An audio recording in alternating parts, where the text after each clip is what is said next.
Welcome to the Bread Vlogs episode 3. Today we're going to be making some rolls.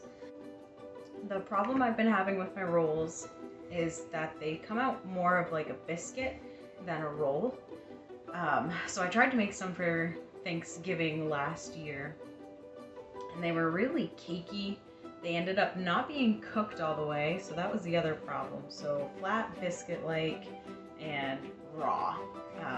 And so I haven't really tried to make them again since I've been learning about bread. So this will be a first for me, trying to figure out how to solve the problem of biscuity, crummy, uncooked rolls.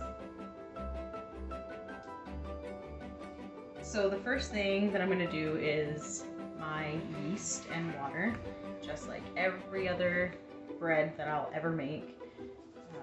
I don't know if pretzels are the same, but we'll find out. So I'm just going to add my yeast and give that a mix. And I want that to kind of dissolve a little bit before I add the sugar. Again, the sugar is going to feed the yeast, so we want it to dissolve evenly. So now I'm going to go ahead and add the sugar. And I'm going to give that a mix.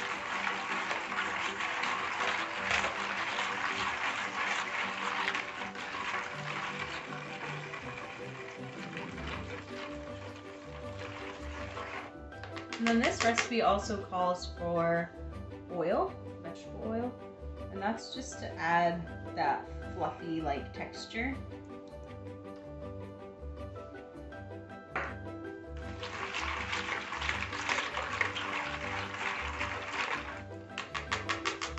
Okay, so now we're gonna let this sit for about 8 minutes, just like every other bread recipe, until it starts to get kind of foamy, and then we'll know that it's ready to add flour. Okay, so our yeast has been sitting for about 8 minutes. So now we're going to add our egg and our flour and start mixing up our dough.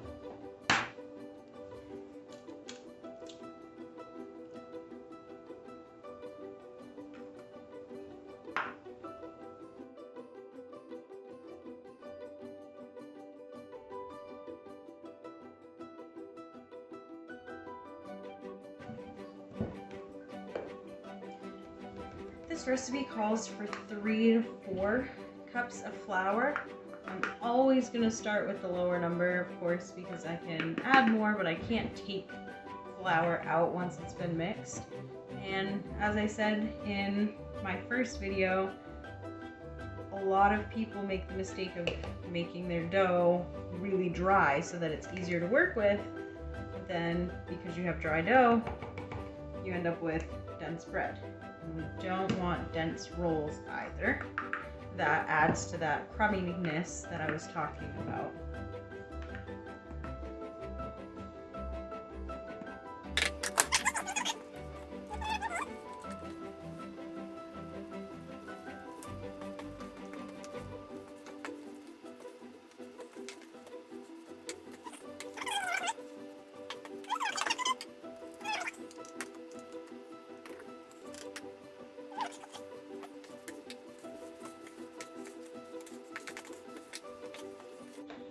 Dump this right out.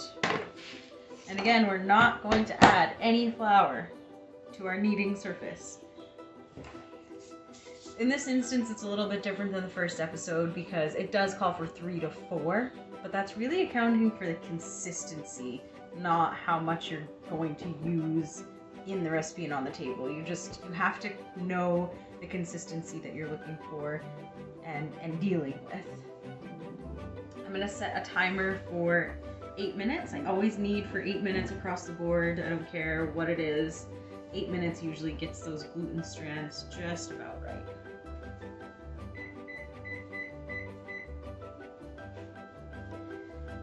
I'm also going to add my salt now. This is my secret. Don't tell anybody. I add my salt in at the knead.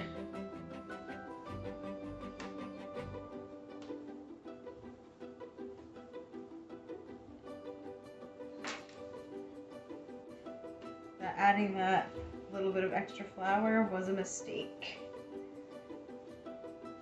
Yeah. I'm gonna get some water. Add that to this.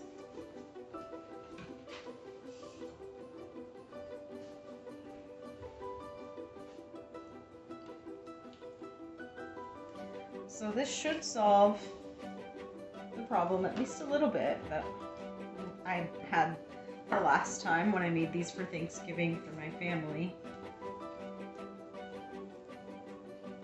And that if we don't have dry dough, hopefully we won't have dry rolls.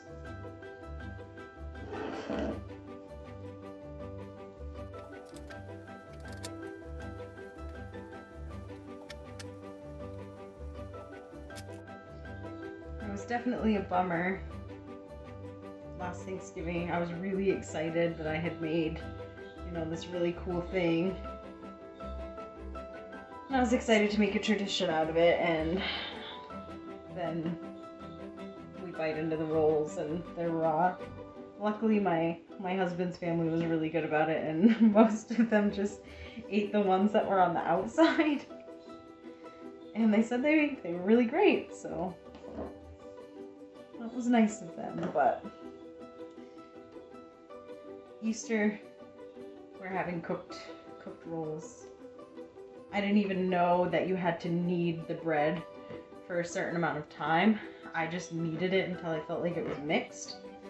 So that was probably another contributing factor to them being so crummy and biscuit-like, because I wasn't kneading my dough properly. It's one of the most important steps.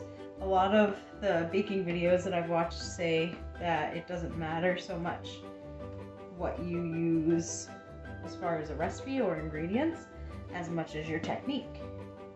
And so that makes a lot of sense when we think about kneading dough. Okay. So next what we're going to do is separate this into balls. Put it in here, cover it with a damp cloth or towel, and let it rise for between 10 and 30 minutes. I like to do 30 because that does make for a fluffier roll, or it should rather. So that's what I'm going to try.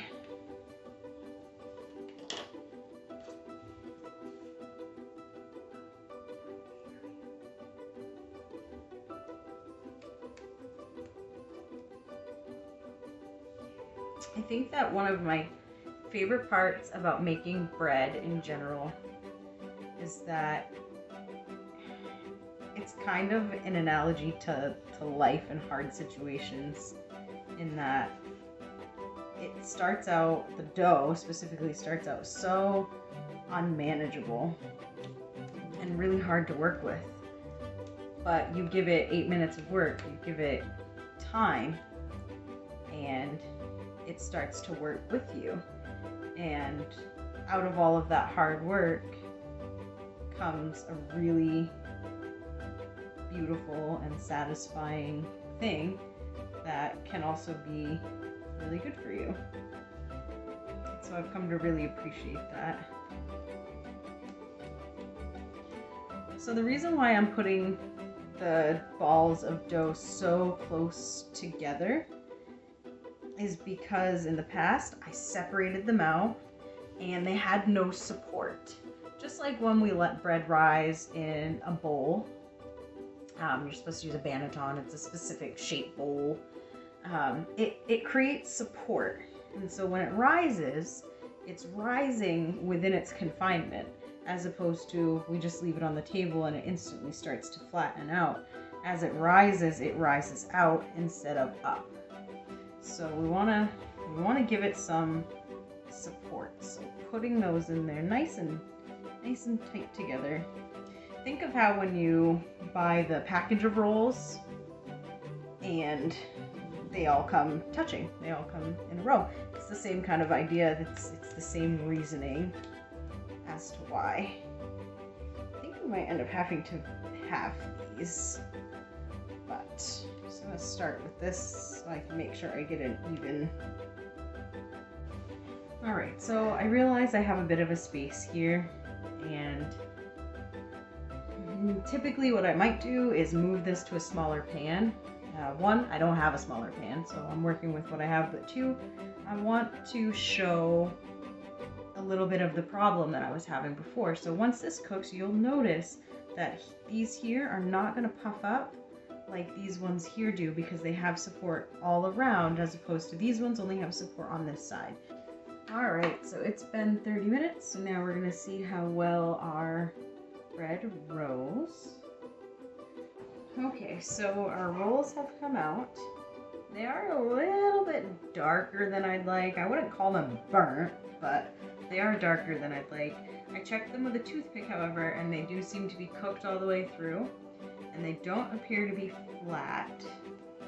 Like I did mention, these ones rose out rather than more up, so they're shaped differently than the ones here and here. But let's take one of these out just to see if I was able to get them cooked all the way through.